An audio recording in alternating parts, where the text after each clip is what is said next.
Here's the hard truth post-Brexit: your British university degree is no longer automatically recognized across the European Union, and thousands of expats are finding this out the hard way when they apply for regulated jobs. But here's exactly what you do about it. Step 1. Check whether your profession is regulated in your target country. Use the EU's official regulated professions database at ec.europa.eu. It lists over 5,500 professions and the exact recognition route for each one. Step 2. Apply through your host country's national contact point.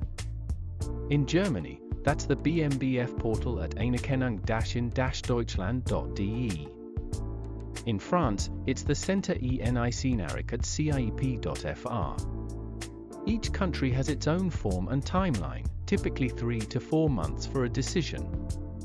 Step 3. If your qualification is partially recognized, request a compensation measure. That's usually an aptitude test or an adaptation period of up to 3 years, set out under each country's domestic law implementing EU Directive 2005/36, which the UK no longer benefits from automatically.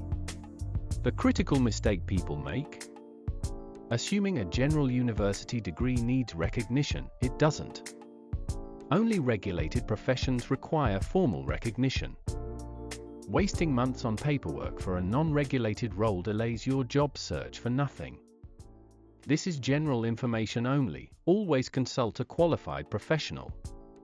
Subscribe. We help expats in Europe navigate the system every single day.